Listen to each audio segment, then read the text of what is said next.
जय हिंद। स्वागत है आप सभी का हमारे इस YouTube चैनल पे।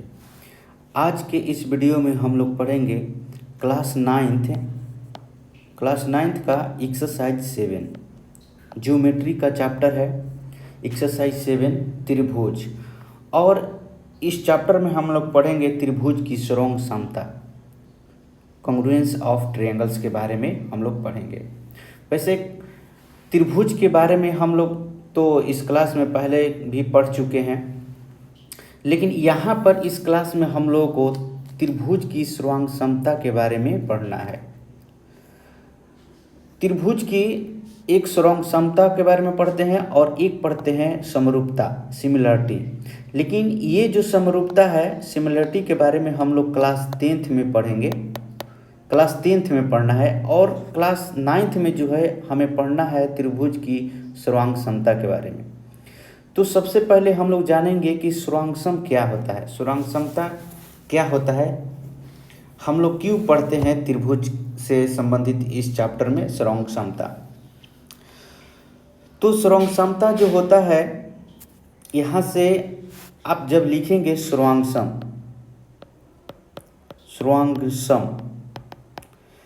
तो सर्वांग सम मतलब कि सर्व मतलब कि सभी, और यहाँ पर अंग और सम मतलब कि जिसका सभी अंग जो है समान है, वो क्या कहेंगे हम यहाँ पर सर्वांग सम। जैसे यहाँ पर दो त्रिभुज लेंगे, दो त्रिभुज, ये दो आकृति, अगर ये दोनों त्रिभुज के सभी अंग समान है तो हम कहेंगे कि पहला त्रिभुज जो है दूसरे त्रिभुज के कॉन्ग्रुएंस है, दूसरे त्रिभुज की क्या है, सर्वांग सम है। कहने का मतलब ये है कि अगर ये 8 सेंटीमीटर ए है और ये भी 8 सेंटीमीटर है, ये 5 सेंटीमीटर है, ये भी 5 सेंटीमीटर है, ये 7 सेंटीमीटर है और ये भी 7 सेंटीमीटर है, तो अगर पहला त्रिभुज ABC है, दूसरा त्रिभुज PQR है,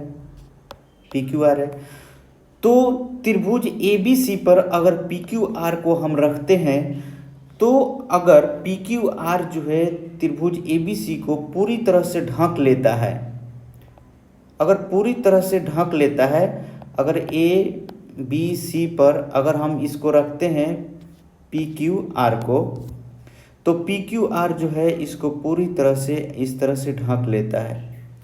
तो कहने का मतलब कि ABC के बराबर ही PQR है, जितना अंग इसका बड़ा है उतना ही अंग इसका भी बड़ा है, तो ये पूरी तरह से इसको ढक लेता है। तो हम कहेंगे कि पहला त्रिभुज जो है दूसरे त्रिभुज के सर्वांग सम है। मतलब कि पहला त्रिभुज का जो अंग है वही अंग इसका भी है, दोनों का अंग क्या है, समान है, सभी अंग जो है एक दूसरे के क्या है, समान है। सर्वांग सम मतलब कि सभी अंग समान, यहाँ पर थोड़ा सा भी डिफरेंस नहीं होना चाहिए। तो हम लोग पढ़ते हैं आकृतियों की सर्वांग समता। तो ज्यामिति के अध्ययन में हमें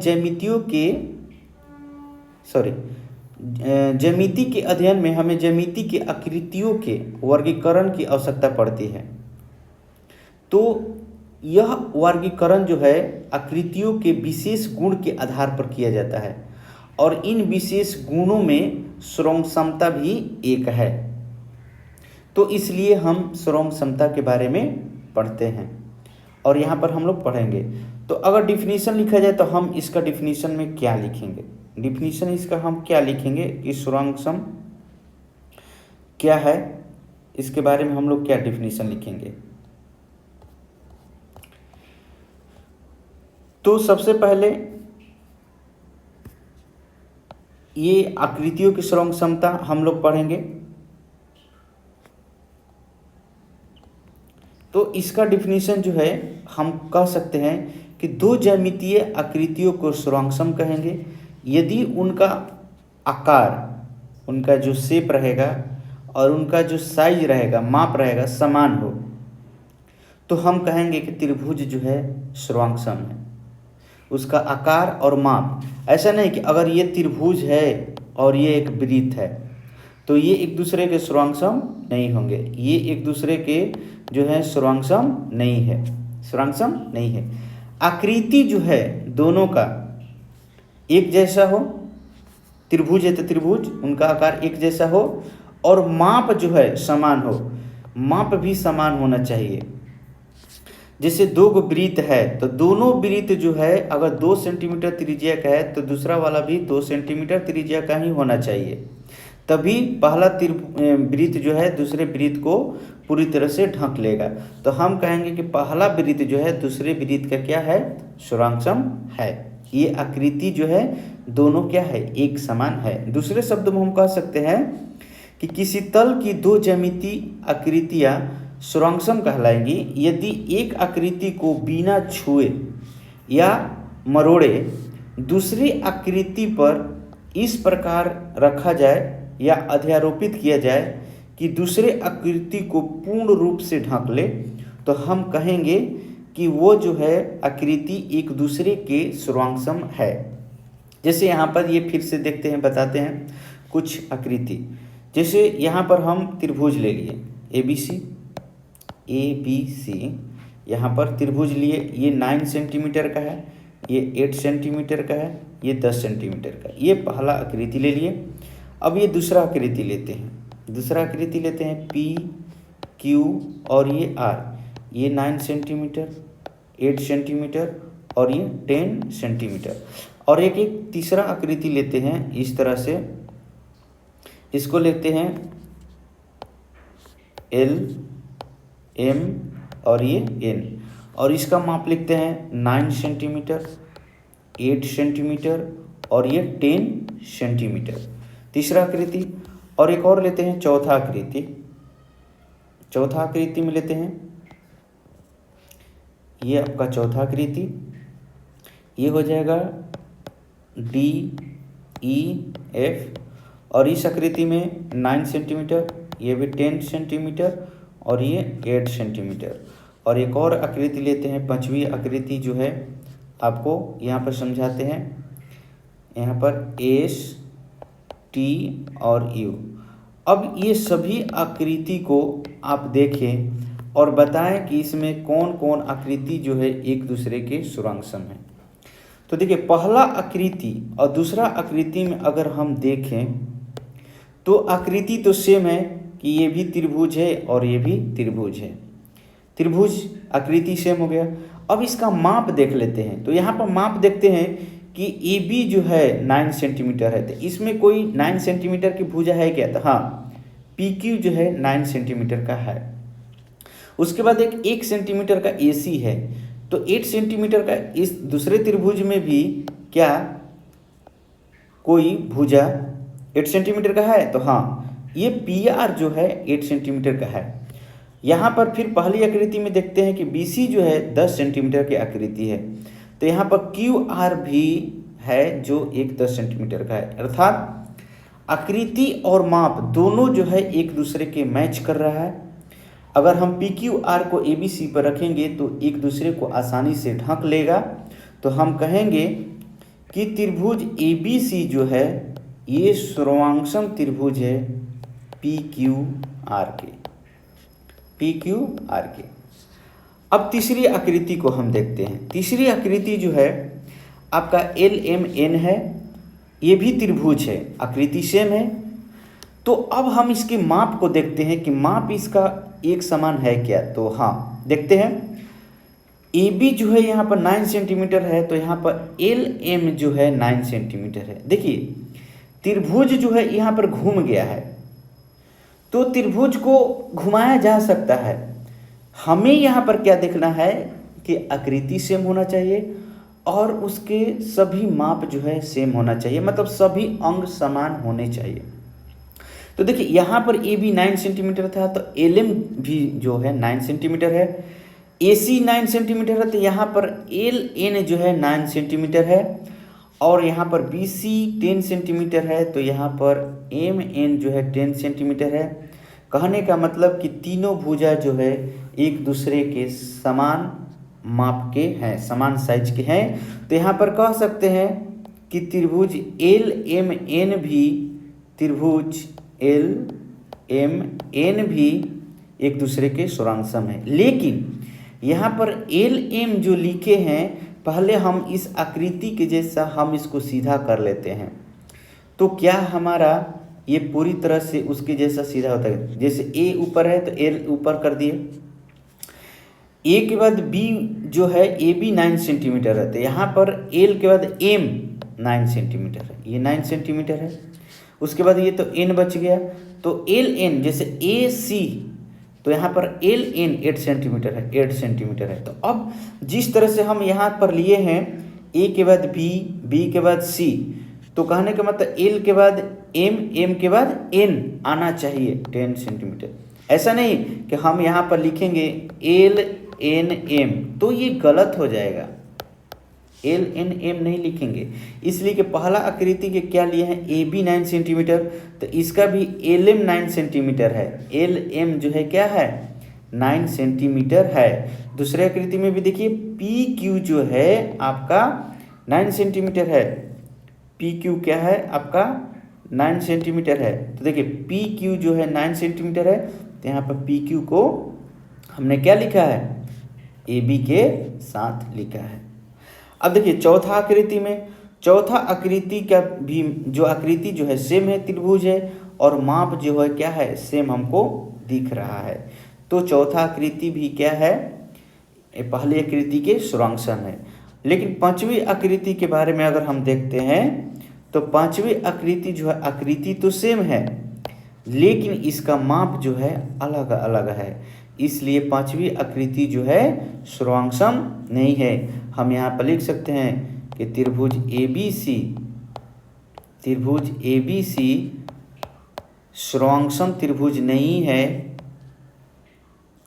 एस टी यू के, ये सर्वांगसम नहीं है। तो इस तरह से हम लोग देखेंगे आकृतियों की सर्वांग क्षमता के बारे में हम लोग पढ़ेंगे। मैंने ये आकृति बताया, इस तरह से आकृति आपका सेम होना चाहिए। कुछ उदाहरण और भी देखना चाहते हैं तो कुछ उदाहरण और भी हम आपको बताते हैं।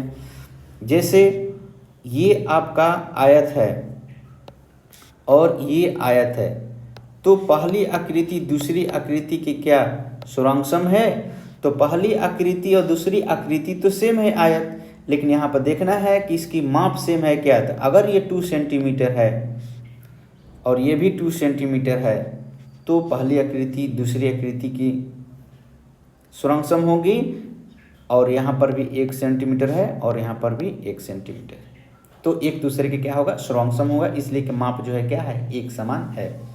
ये आकृति ऐसे भी हो सकती है, जैसे इस तरह से ये 2 सेंटीमीटर है तो ये 2 सेंटीमीटर है, ये 1 सेंटीमीटर है तो ये 1 सेंटीमीटर है।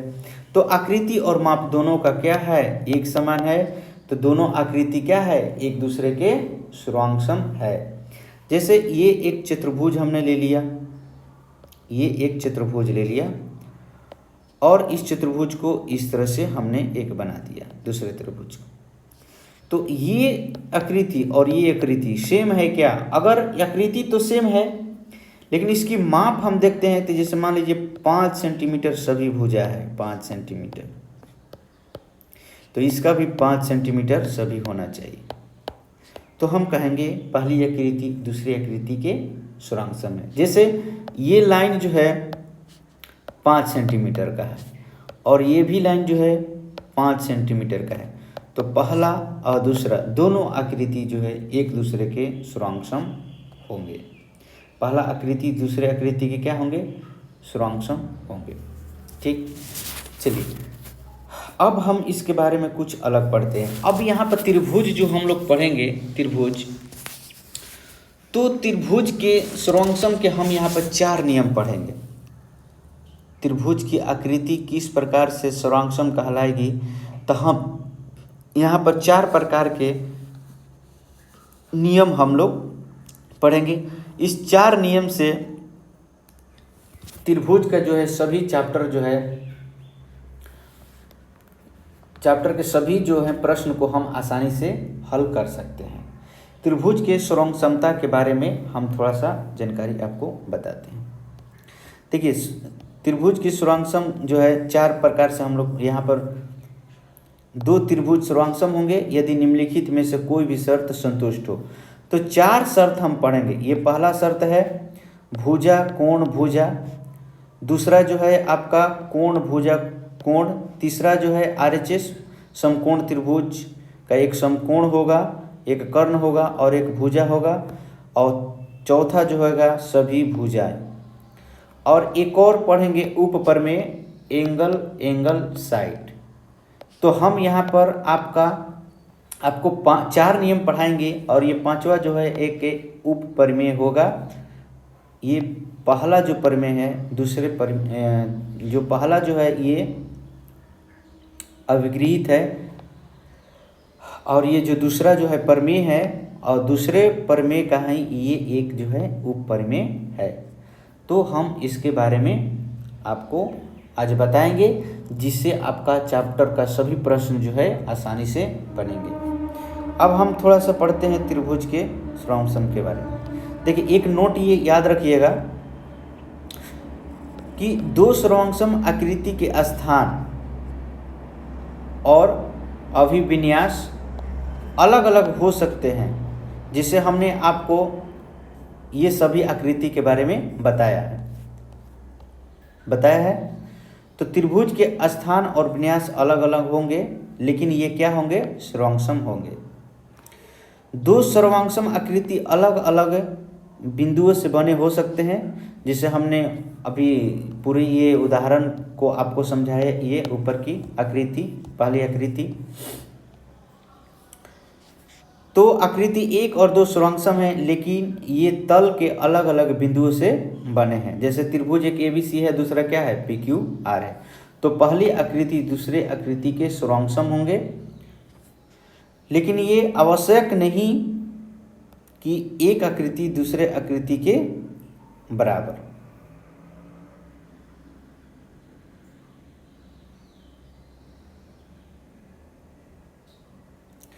तीसरा, सर्वांग समता की परिभाषा से स्पष्ट है कि प्रत्येक आकृति अपने आप के सर्वांग सम होंगे। अपने आप के क्या होंगे? सर्वांग सम होंगे।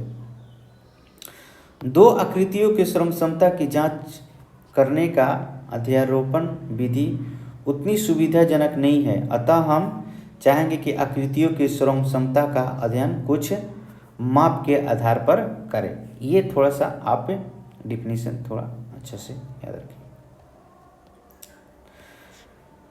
यहाँ पर कुछ बातें हम बताते हैं कि कुछ विशेष ज्यामितीय आकृतियों की सर्वांग समता, जैसे दो रेखाखंडों की सर्वांग समता क्या होगा? तो ये दो रेखाखंड AB और CD है, तो सर्वांग समता, तो इनकी लंबाई क्या होनी चाहिए? एक समान होनी चाहिए। लंबाई क्या होनी चाहिए? एक समान होनी चाहिए। आकृति तो है दोनों रेखाखंड, तो आकृति जो है सेम है, तो रेखाखंड बराबर होना चाहिए। जैसे ये 6 सेंटीमीटर का है, तो ये भी 6 सेंटीमीटर का ही होना चाहिए।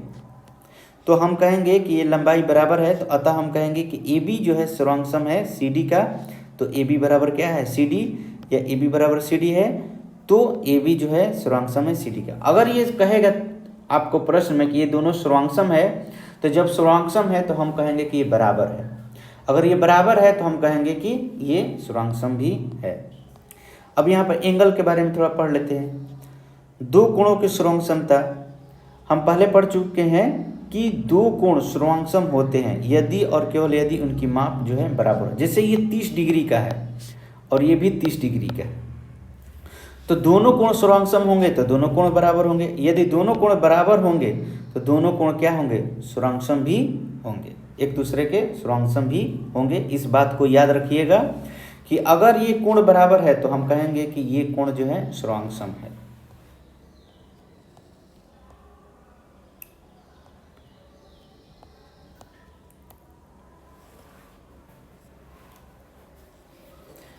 आगे हम लोग थोड़ा सा पढ़ते हैं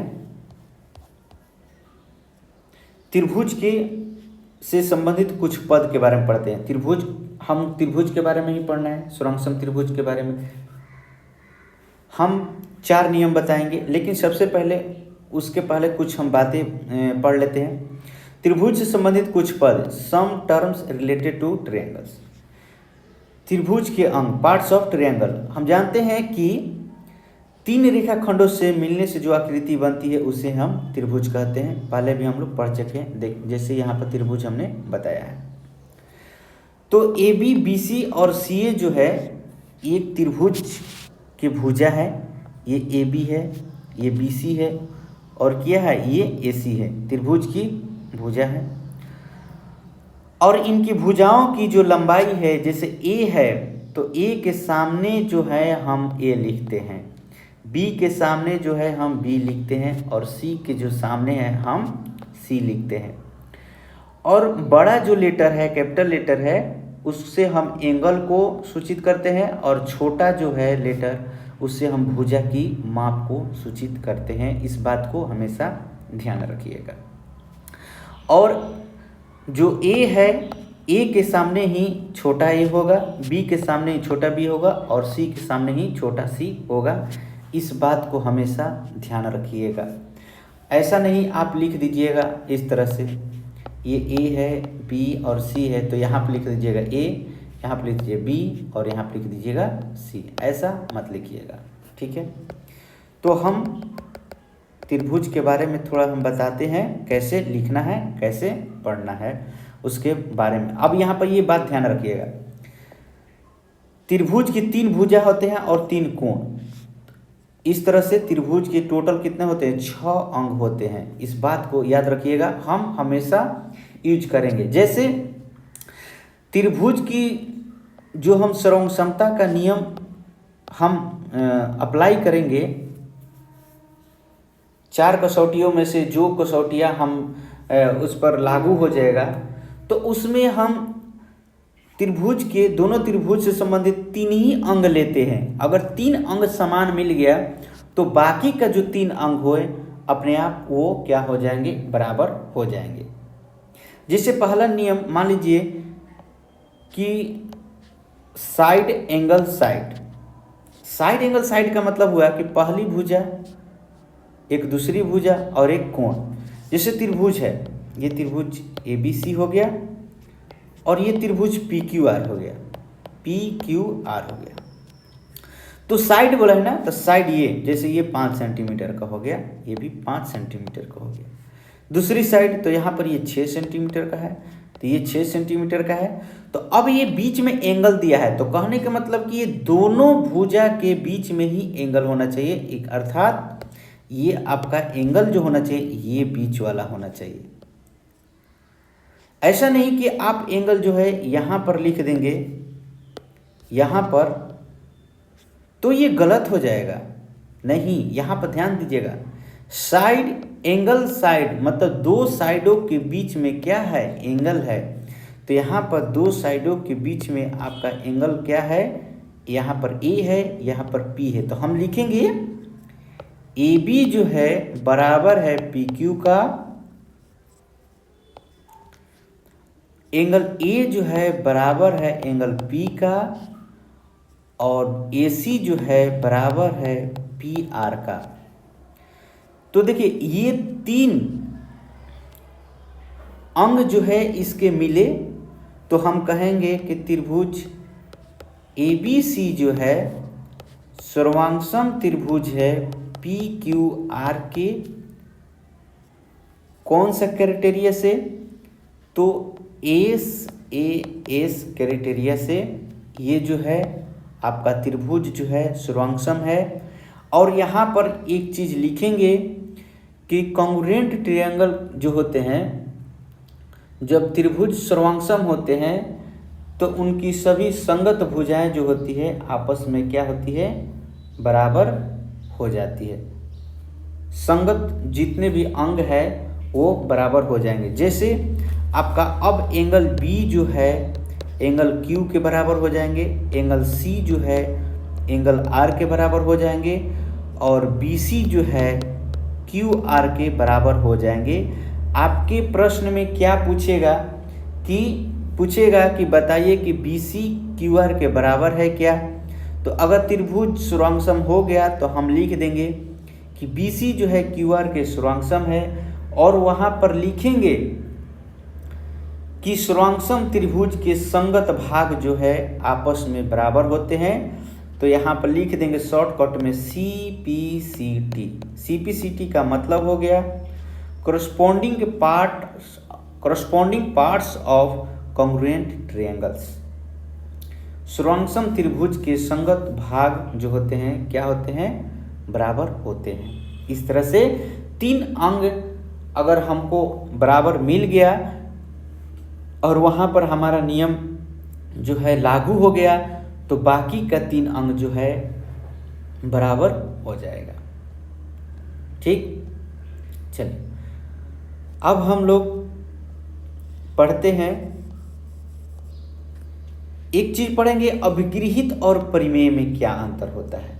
अभिगृहित और परिमेय में क्या अंतर होता है इसके बारे में थोड़ा सा हम लोग पढ़ लें। अभिगृहित क्या होता है और परिमेय क्या होता है। इसको परिमेय, अभिगृहित जो है एक्जियम होता है और परिमेय जो होता है थ्योरम। तो अभिगृहित क्या कहलाता है, अभिगृहित जो होता है, अभिगृहित को स्वयं सिद्ध माना जाता है। अभिगृहित जो होता है स्वयं सिद्ध होता है, उसको सिद्ध करने की जरूरत नहीं पड़ती है, जबकि परिमेय को सिद्ध किया जाता है। परिमेय को क्या किया जाता है, सिद्ध किया जाता है। अभिगृहित जो होता है स्वयं सिद्ध रहता है। जैसे मान लीजिए कि हम अगर कहें कि 2 प्लस ये एक लाइन है AB, ये 4 सेंटीमीटर का है, तो ये 4 सेंटीमीटर है। अगर ये 4 सेंटीमीटर को 2 बराबर भागों में बांट देते हैं तो ये 2 सेंटीमीटर हो जाएगा, ये भी 2 सेंटीमीटर हो जाएगा। तो ये एक स्वयं सिद्ध है कि हाँ, अगर हम किसी लाइन को आधे भाग से काटते हैं तो वो 2 बराबर भागों में बंट जाता है। ये एक अभिगृहित है, तो ये स्वयं सिद्ध है। परिमेय जो है उसको सिद्ध किया जाता है, उसको सिद्ध किया जा सकता है।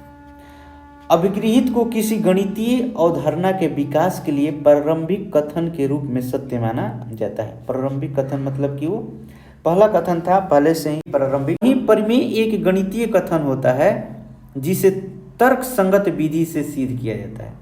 उसको तर्क लगाकर सिद्ध किया जाता है, उसको तर्क, जैसे अभी हमने बताया इस पर तर्क लागू होगा। ABC एक त्रिभुज है और एक PQR है, PQR है, तो ये दोनों आकृति एक समान है क्या।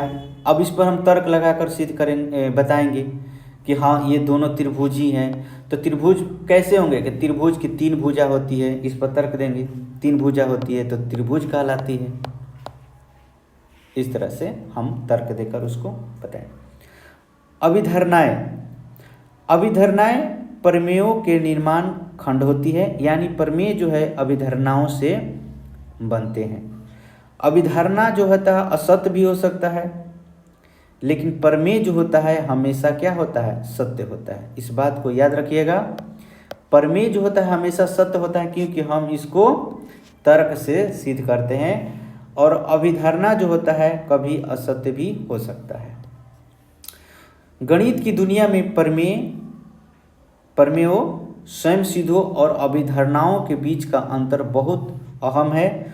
स्वयं सिद्ध शब्द गणित की पूरी शाखा से जुड़ा है, जबकि अभिधारणा शब्द का इस्तेमाल केवल ज्यामिति के लिए ही किया जाता है। ये तो हमने जो ऐसे नेचुरल नंबर ऐसे बता दिए, तो ऐसे ही बता दिया, इसके बारे में आप ध्यान मत दीजिएगा, ठीक ना। लेकिन ये जो अभिधारणा है केवल ज्यामिति में ही प्रयोग होता है, ठीक है। चलिए अब हम लोग पढ़ेंगे जो हमारा नियम है 4, उसके बारे में हम पढ़ते हैं। तो पहला जो है साइड कोण साइड, साइड एंगल साइड, भुजा कोण भुजा, पहला है साइड एंगल साइड। ये एक अभिगृहित है। तो अभिगृहित जो है क्या होता है, वो स्वयं सिद्ध होता है, ठीक है, उसे मान लिया जाता है। तो हम इस अभिगृहित का प्रयोग कब करेंगे, और ये कब लागू होगा किसी त्रिभुज में। तो देखिए आपको जो है चैप्टर में दो त्रिभुज दिया रहेगा, दो त्रिभुज दिया रहेगा, ए बी सी रहेगा और यहाँ पर रहेगा डी ई एफ रहेगा, डी ई एफ दो त्रिभुज रहेगा, दो त्रिभुज रहेगा। पहला त्रिभुज ये 5 सेंटीमीटर का है, पहला साइड सॉरी, दूसरा जो है ये 5 सेंटीमीटर का है, यहाँ पर 8 सेंटीमीटर है, ये 8 सेंटीमीटर है और यहाँ पर एक एंगल जो है ये 30 डिग्री का है और ये भी क्या है 30 डिग्री का। इस तरह से आपका जो है आकृति दिया रहेगा। लेकिन ये आकृति जो है डी ई एफ जरूरी नहीं कि ऐसे रहेगा, आपका डी ई एफ जो है इस तरह से भी रहेगा।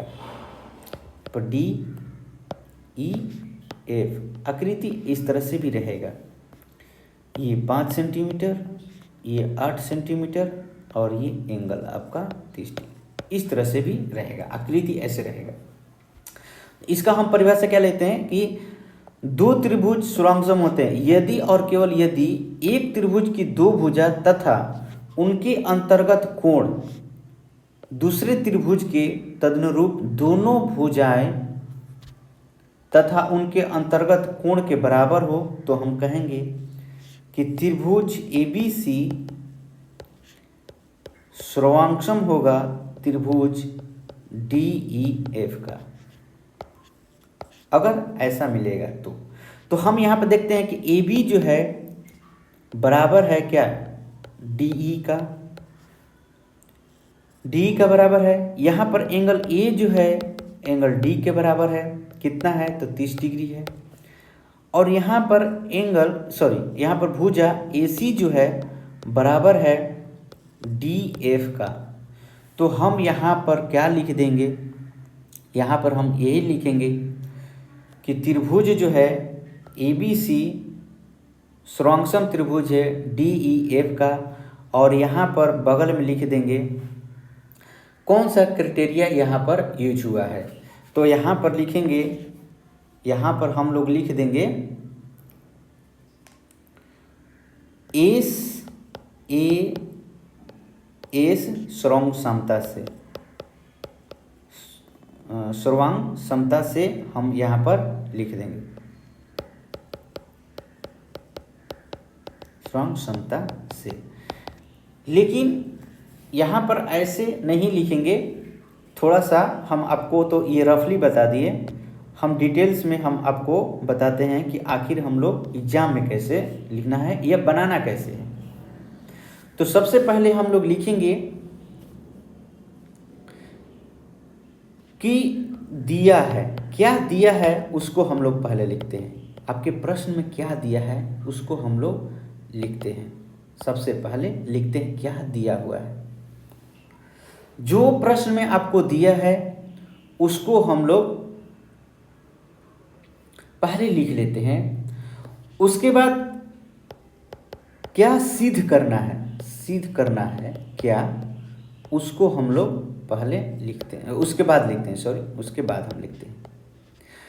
अगर हो सकता है कि उसमें आकृति में कुछ चीज़ें छूट गई हो तो हम उसको रचना कर देते हैं, हम एक रचना कर देते हैं। अगर ज़रूरत पड़ा तो हो सकता है कि बिना रचना का वो आकृति पूर्ण नहीं है, इनकम्प्लीट है, तो हम रचना करके हम सिद्ध करते हैं। तो हम एक रचना भी लिख देते हैं। उसके बाद हम लिखते हैं प्रमाण, मतलब कि हमको अब यहाँ से जो है प्रूफ दिखाना है, यहाँ पर प्रमाण हमको देना है, यहाँ से प्रमाण देकर हम सिद्ध करते हैं,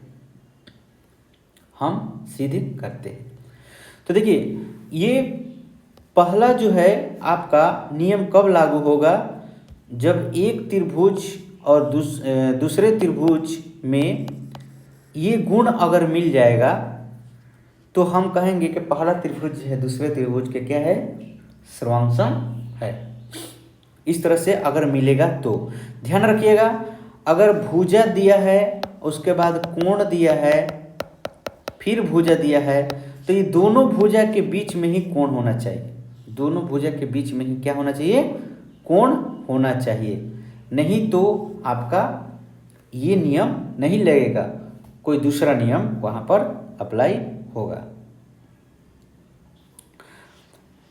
ठीक, चलिए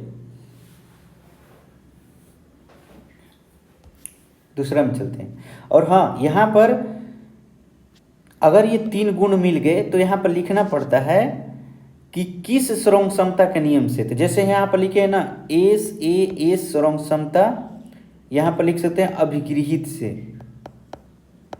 अभिगृहित से। चलिए नेक्स्ट, दूसरा, ये जो है एंगल साइड एंगल, ये एक आपका परिमेय है जो इसको सिद्ध करना है। तो हम इसको सिद्ध जो है दूसरे वीडियो में बताएंगे सिद्ध करना कैसे है, लेकिन यहाँ पर हम केवल आपको बता देते हैं कि ये नियम कब लागू होगा। जैसे प्रश्न में दिया रहेगा 2 त्रिभुज, प्रश्न में आपका 2 त्रिभुज दिया रहेगा ABC और PQR, तो उसमें आपको दिया रहेगा, दिया है क्या, तो यहाँ पर लिख लेंगे, दिया है ABC,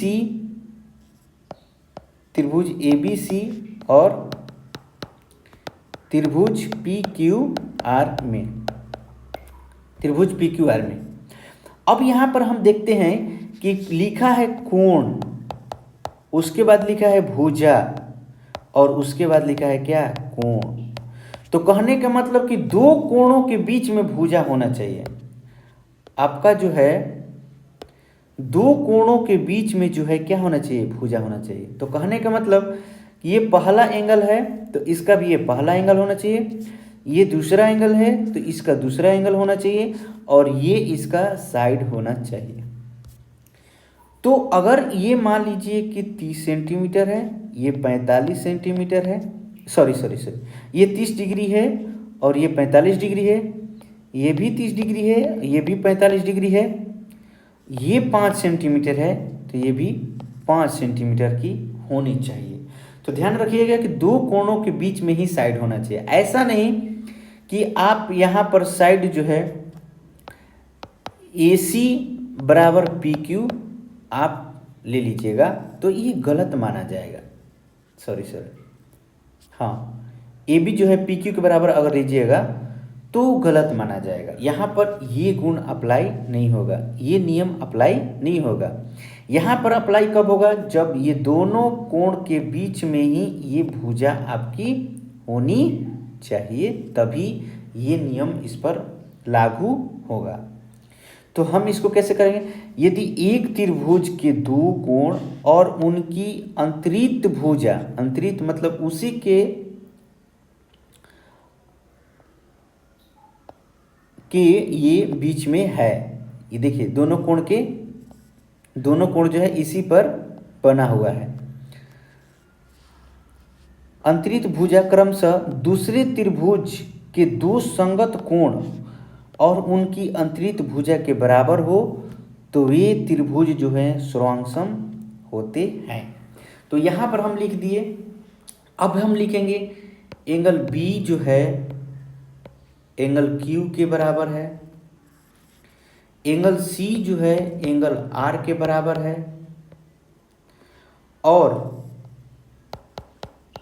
और BC जो है आपका QR के बराबर है, QR के बराबर है।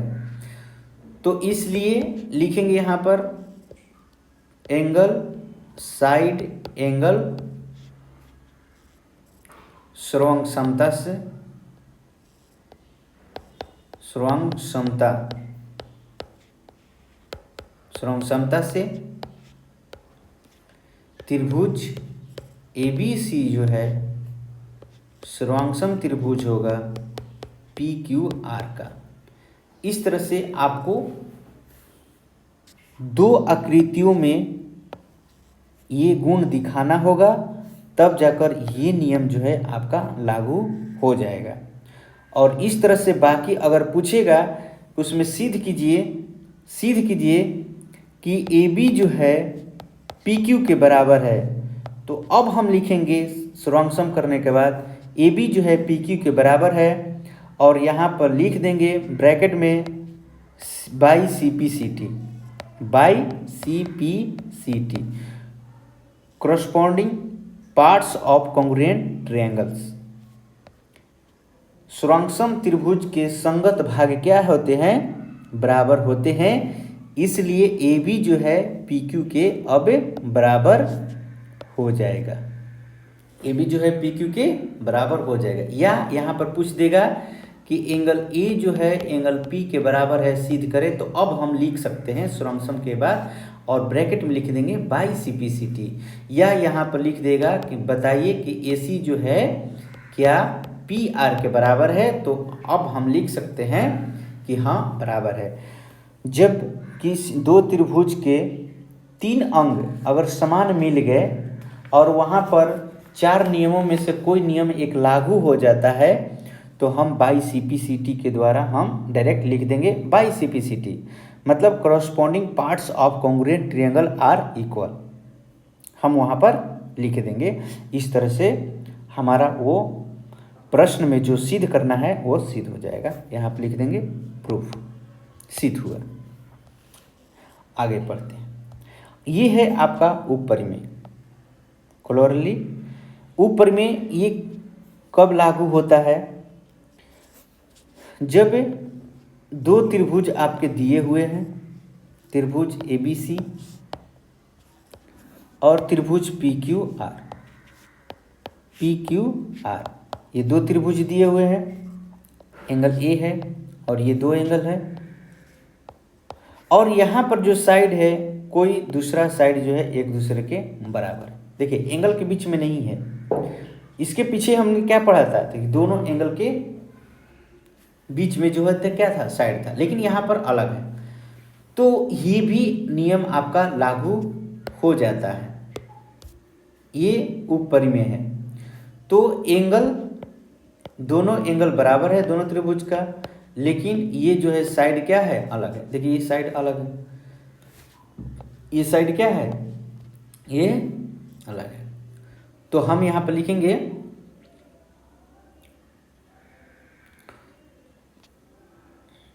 दिया है त्रिभुज ए बी सी और त्रिभुज पी क्यू आर में एंगल ए जो है एंगल पी के बराबर, एंगल बी जो है एंगल क्यू के बराबर, और बी सी जो है क्यू आर के बराबर है। इसलिए ए एस सर्वांग समता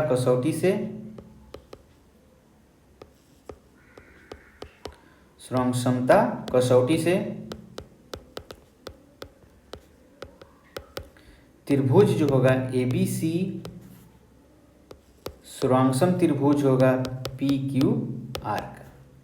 और बाकी जो है जैसे मान लीजिए कि आपका ए सी जो है पी आर के बराबर सिद्ध करना है, तो हम लिख देंगे ए सी बराबर P R by C P C T सिद्ध हुआ।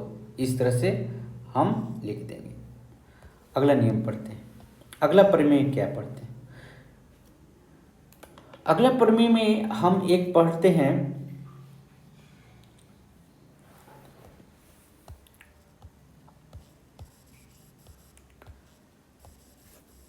भुजा, तीनों भुजाएं जो है एक त्रिभुज के दूसरे त्रिभुज के बराबर हो, तो हम कहेंगे कि वो त्रिभुज जो है एक दूसरे के सर्वांग है।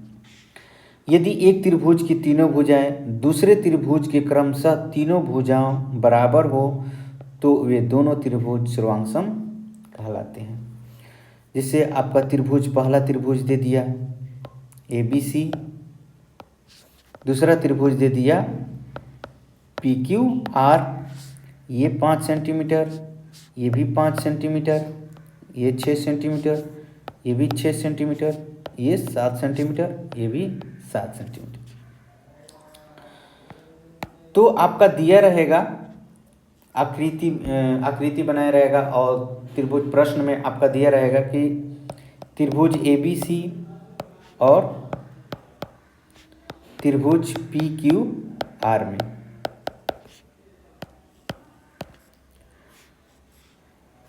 त्रिभुज ABC और त्रिभुज PQR में हम लोग क्या देखते हैं कि AB जो है PQ के बराबर है, BC जो है QR के बराबर है, AC जो है PR के बराबर है। ये अगर जो प्रश्न में दिया रहेगा तो यहाँ पर ब्रैकेट में लिख लेंगे कि दिया है, ब्रैकेट में लिख लेंगे कि दिया है, नहीं तो जहाँ से अगर लेंगे वो लिखना यहाँ पर पड़ेगा। उसके बाद हम लिखेंगे इसलिए S सुरंग क्षमता से, यहाँ पर S सुरंग क्षमता से त्रिभुज ABC सुरंगसम त्रिभुज PQR, ये त्रिभुज क्या है, सुरंगसम हुए। और यहाँ पर अगर मान लीजिए कहेगा कि एंगल A जो है एंगल P के बराबर सिद्ध करना है, तो हम यहाँ पर लिख देंगे कि इसलिए एंगल A बराबर angle P by CPCT corresponding parts of congruent triangles are equal, मतलब कि सुरंगसम त्रिभुज की संगत भागे जो होते हैं आपस में बराबर होती है। बाकी जो पूछेगा प्रश्न में इन तीनों को छोड़कर हम सुरंगसम करने के बाद हम लिख देंगे बाई CPCT से, वो आपका सिद्ध हुआ, यहाँ पर लिख देंगे फिर सिद्ध हुआ। अगला हम पढ़ते हैं समकोण कर्ण और भुजा। यहाँ पर समकोण बोला था, त्रिभुज जो होगा समकोण होगा, और जहाँ पर समकोण त्रिभुज होगा वहाँ पर RHS लगेगा। और समकोण त्रिभुज में क्या होता है कि उसका कर्ण जो है आपस में बराबर होना चाहिए।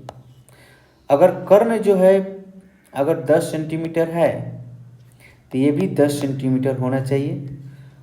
और कोई एक भुजा AB ले लो चाहे BC ले लो, यहाँ पर PQ ले लो या QR ले लो, अगर ये 5 सेंटीमीटर है तो ये भी 5 सेंटीमीटर होना चाहिए। इस बात को ध्यान रखिएगा। अगर यहाँ पर 5 सेंटीमीटर, ध्यान दीजिएगा, एक और चीज़ हम बताते हैं आपको, कभी लिखने में गलती होगा। अगर मान लीजिए यहाँ पर 5 सेंटीमीटर दिया है तो हम कैसे लिखेंगे, यहाँ पर 5 सेंटीमीटर दिया है तो कैसे लिखेंगे, ध्यान दीजिएगा इस बात को। तो यहाँ पर लिख लेंगे सबसे पहले जो आपके प्रश्न में दिया है उसको लिख लेते हैं। दिया है त्रिभुज ABC और त्रिभुज PQR में एंगल B जो है एंगल Q के बराबर है, ब्रैकेट में लिखेंगे समकोण है। उसके बाद AC जो है आपका PR के बराबर है, लिख लेंगे दिया है। मान लीजिए प्रश्न में वो दिया रहेगा तो लिखेंगे दिया है। और यहाँ पर ध्यान दीजिएगा AB जो है सॉरी यहाँ पर AC है, ये AC है। AB जो है QR के बराबर है 5 सेंटीमीटर है, ये भी दिया है मान लीजिए। तो अब हम यहाँ पर लिखेंगे त्रिभुज ABC सर्वांगसम त्रिभुज। अब हम यहाँ पर क्या लिखेंगे, अगर हम त्रिभुज लिखते हैं PQR तो ये हमारा गलत हो जाएगा, यही यहाँ पर ध्यान देना है कि हम त्रिभुज को कैसे लिखें। पहले हमने इसके बारे में बताया था आपको। यहाँ पर जो आपका त्रिभुज है इस तरह से होगा। अगर एक दूसरे पर हम इस दोनों त्रिभुज को अगर रखना चाहें तो इस तरह से रख सकते हैं। जैसे हम इस त्रिभुज को बनाएंगे ऐसे, यहाँ पर इसको घुमाएंगे तो ये हो जाएगा R, ये हो जाएगा Q और ये हो जाएगा P, ये हो जाएगा 5 सेंटीमीटर, ये होगा 6 सेंटीमीटर 90 डिग्री। और इस त्रिभुज को भी हम ऐसे घुमा लेंगे और लिखेंगे यहाँ पर A, B और C। अब ये 5 सेंटीमीटर है, ये 6 सेंटीमीटर है और ये आपका राइट एंगल है और हाइपोटेनस जो है एक दूसरे के बराबर है ही। हाइपोटेनस मान लीजिए ये 10 सेंटीमीटर है तो ये भी 10 सेंटीमीटर होगा, लेकिन यहाँ पर ये हाइपोटेनस ये इस पर लागू नहीं होगा, इसलिए कि यहाँ पर हो जाएगा टोटल आपका 25 और 36 कितना हो जाएगा तो 61। तो यहाँ पर √61 हो जाएगा, हाइपोटेनस जो है √61 होगा। तो इस तरह से ये त्रिभुज इस त्रिभुज को ढक लेगा। तो अब हम इस पर लिखेंगे त्रिभुज ABC जो है सर्वांगसम त्रिभुज होगा त्रिभुज RQP का। यहाँ पर AB और यहाँ पर RQ दोनों क्या है, इस तरह से हम लिखेंगे इसको। तो इस तरह से हमने त्रिभुज के जो 4 नियम है, जो 4 क्राइटेरिया है, 4 कसौटियाँ है, उसको हमने यहाँ पर समझाया और एक उप प्रमेय को भी हमने बताया। इस 4 कंडीशन को ही हमेशा याद रखना होगा। अगर किसी भी प्रश्न को बनाएंगे वहाँ पर 2 त्रिभुज अगर मिल गया और उसे आपको सर्वांगसम सिद्ध करना है तो आपको याद रखना होगा कि क्या इन दोनों त्रिभुज पर S लागू होगा या S लागू होगा या A लागू होगा या RHS लागू होगा। इन चारों में से जो लागू होगा, जिसका गुण उसमें मैच कर रहा है, तो हम उसको अप्लाई करेंगे। अगर कहीं भी समकोण त्रिभुज दिखेगा तो आप समझिएगा कि वहाँ पर RHS का गुण लग सकता है या AS भी लग सकता है। वहाँ पर हो सकता है कि एक 90 डिग्री दिया हो और एक और एंगल हो, एक अलग साइड भी बराबर हो, तो वहाँ पर AS भी लग सकता है वहाँ पर। ठीक है, तो इस तरह से हमने जो 4 नियम बताए हैं, ये चारों नियम आपके माइंड में हमेशा घूमते रहना चाहिए। जब भी हम प्रश्न बनाएंगे घूमते रहना चाहिए। जैसे आपका ये प्रश्न है, इसी तरह से हमने ये भी बता दूंगा कि जैसे सर्वांगसम में क्या होता है, सभी अंग समान होते हैं, तो उसी तरह से समरूपता जो होता है, इसका सम मतलब बराबर, समरूपता देखिए, समरूपता जो होता है क्या होता है, सम मतलब बराबर और रूप मतलब कि इसका रूप जो है समान होना चाहिए। सम मतलब बराबर, इसका रूप जो है समान होना चाहिए। ये बड़ा और छोटा हो सकता है, केवल चेहरा जो है, जैसे त्रिभुज है तो त्रिभुज ही रहना चाहिए, लेकिन हो सकता है कि ये बड़ा भी रहे और ये छोटा भी रहे, तो ये एक दूसरे के समरूपता हो सकते हैं। लेकिन सर्वांगसम में क्या होता है, वो बराबर होना चाहिए, सभी अंग क्या होना चाहिए, समान होना चाहिए। लेकिन समरूपता में केवल चेहरा जो है समान होना चाहिए कि हाँ त्रिभुज है तो वो भी त्रिभुज है। हो सकता है कि एक बड़ा त्रिभुज हो और एक क्या होगा, छोटा त्रिभुज हो, और वहाँ पर भुजा जो होता है उसको अनुपात में लिखा जाता है, बराबर नहीं लिखा जाता है। जैसे त्रिभुज ABC है और एक त्रिभुज है PQR, तो यहाँ पर AB बटा PQ लिखा जाता है बराबर AC बटा PR लिखा जाता है और BC बटा QR, इस तरह से लिखा जाता है समरूपता में। ठीक, लेकिन सर्वांगसम में क्या बराबर लिखा जाता है, AB बराबर PQ, इसलिए कि उसके सभी अंग क्या हैं, समान है। और समरूपता में क्या है, उसका केवल चेहरा समान है कि हाँ उस दोनों त्रिभुज है तो वो भी त्रिभुज है, लेकिन एक बड़ा है एक छोटा है। तो इस तरह से हमने चारों नियम बताए। अब देख लीजिए प्रश्न में, प्रश्न जो है आपका एक्सरसाइज जो है 7 है और 7.1। पहला आपका प्रश्न यहाँ पर है। पहला प्रश्न में क्या कर रहा है कि एक जो है चतुर्भुज दिया हुआ है, चतुर्भुज है। ये चतुर्भुज में क्या क्या दिया है, आप सबसे पहले ये देख लीजिए। कह रहा है कि चतुर्भुज ABCD में AC बराबर AD है और ए बी जो है एंगल ए को समद्विभाजित करता है, दो बराबर भागों में बढ़ता है। देखिए इस चित्र में, ये जो चित्र दिया हुआ है, तो दर्शाना है कि त्रिभुज ए बी सी जो है त्रिभुज ए बी डी के क्या है, सर्वांगसम है। तो सबसे पहले हमने क्या लिखेंगे, क्या क्या दिया हुआ है प्रश्न में उसको लिखते हैं, दिया है, या इंग्लिश में लिखेंगे तो गिवन। ठीक, जो जो प्रश्न में दिया है सबसे पहले उसको हम क्या करते हैं, लिख लेते हैं क्या दिया हो। तो चूंकि ए बी सी डी एक चतुर्भुज है, एक क्या है, चतुर्भुज है, एक चतुर्भुज है जिसमें ए सी बराबर ए डी, और क्या बोल रहा है कि एंगल ए को समद्विभाजित कर रहा है ए बी तथा ए बी एंगल ए को समद्विभाजित करता है, ये लिख लेंगे।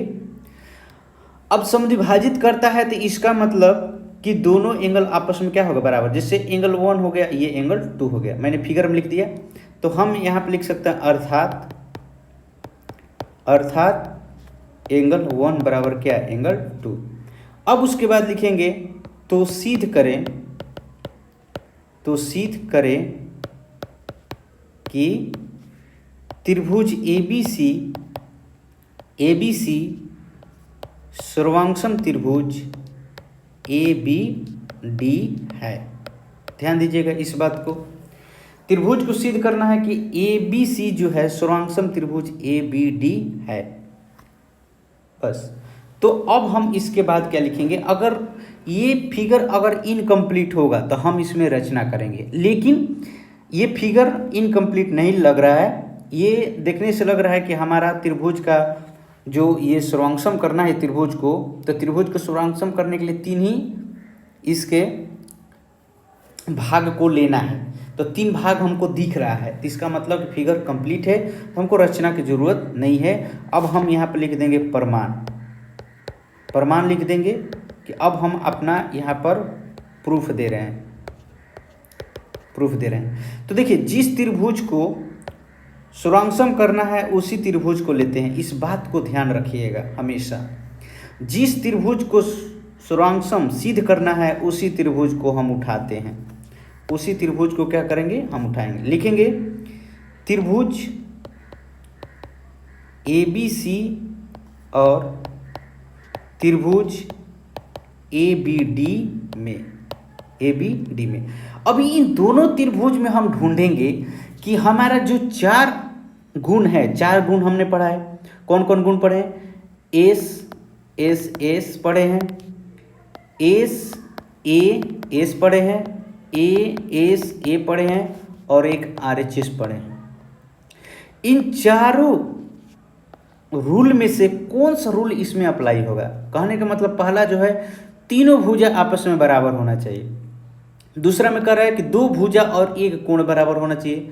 तीसरा में कह रहा है कि 2 कोण और 1 भुजा बराबर होना चाहिए। और चौथा में कह रहा है कि त्रिभुज जो है आपका क्या होना चाहिए, समकोण होना चाहिए। तो देखिए ये त्रिभुज तो समकोण नहीं दिख रहा है, कहीं पर भी 90 डिग्री नहीं दिख रहा है, तो ये तो आपका चौथा नंबर ऐसे ही कैंसिल हो गया। अब देखिए आपके प्रश्न में दिया है कि AC जो है AD के बराबर है, तो AC जो है यहाँ पर देखिए भुजा AC ये है और AD ये है, एक भुजा मिल गया।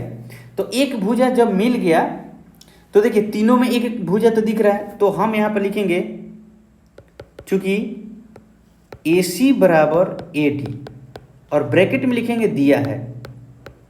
ये लिखना जरूरी है कि आप जो आपके प्रश्न को देखेंगे, सवाल को देखेंगे, उनको कैसे पता चलेगा कि AC और AD कहाँ से आया। तो अगर आपने यहाँ पर लिख दिया कि दिया है, तो इसका मतलब प्रश्न में पहले से ही बोल दिया गया है। दूसरी बात, अगर इस दोनों त्रिभुज में देखा जाए तो AB जो है भुजा दोनों के लिए है, AB जो है दोनों के लिए है। तो अगर ये AB भुजा 5 सेंटीमीटर होगा तो दोनों के लिए 5 सेंटीमीटर होगा। तो हम यहाँ पर लिखेंगे AB बराबर AB, कॉमन, उभयनिष्ठ है, दोनों के लिए है, उभयनिष्ठ है। यहाँ पर लिख देंगे उभयनिष्ठ है, उभयनिष्ठ, निष्ठ कॉमन है, कॉमन है, दोनों में है, कॉमन है। तो देखिए दो को चीज मिल गया, तीसरा चीज चाहिए। तो तीसरा चीज कहाँ से मिलेगा? तो देखिए यहाँ पर जो आपका त्रिभुज है, पहला त्रिभुज जो है आपका क्या है? ए बी सी है, ए बी और सी है। दूसरा त्रिभुज क्या है? तो ए बी डी है, ए बी और डी है। तो इन दोनों में देखिए कि एंगल 1 और एंगल 2 क्या है? बराबर है आपस में। एंगल 1 और 2 क्या है? आपस में बराबर है। एंगल 1 जो है एंगल 2 के बराबर है। तो हम यहाँ पर लिख सकते हैं कि एंगल 1 बराबर क्या है? एंगल 2, और यहाँ पर लिख देंगे कि दिया है, क्या है? ये प्रश्न में ही दिया है आपका कि ए बी जो है भुजा एंगल ए को 2 बराबर भागों में बांट रही है, समद्विभाजित कर रही है। तो देखिए हमारा यहाँ पर 3 चीज मिल गया। अब हमारा 3 चीज मिल गया, तो ये चारों जो रूल हमने आपको पढ़ाए हैं, ये चारों रूल में से किस पर लागू होता है? चौथा नियम तो ऐसे ही कैंसिल हो गया। अब हमारा यहाँ पर देखते हैं कि 2 साइड मिला है, 2 साइड किस में है? तो 2 साइड जो है इसमें है आपका, ये 2 नंबर में है जो 2 साइड है, और एक एंगल है। तो सच में एंगल जो है बीच में है क्या? तो हाँ, इस त्रिभुज में देखिए कि एंगल जो है बीच में, ये 2 साइड आपस में बराबर है, और एंगल क्या है? बीच में है, एंगल बीच में है, 2 साइडों के बीच में आपका, ये 2 साइडों से ही ये एंगल आपके बन रहे हैं। तो हम यहाँ पर लिखेंगे अतः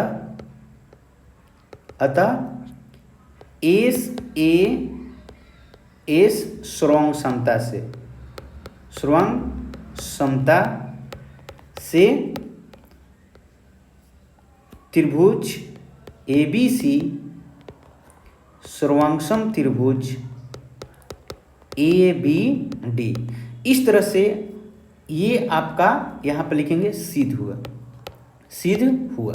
अगर ये प्रश्न में भी एक और स्टेप देता, बोलता कि आप ये बात में सिद्ध कीजिए कि BC जो है बराबर है BD के, BC जो है कहेगा कि बराबर है BD के, तो यहाँ पर हम लिख देते कि BC बराबर BD, और यहाँ पर ब्रैकेट में लिख देते हैं बाई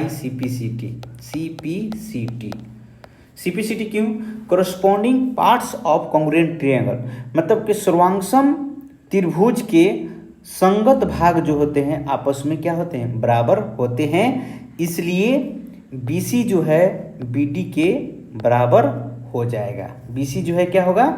BD के बराबर हो जाएगा। ये सिद्ध हुआ। तो इसी तरह से हम दूसरा प्रश्न भी बनाएंगे। तो ये दूसरे प्रश्न को हम चलिए बनाते हैं। इसके लिए हम लोग चलते हैं अगले वीडियो में।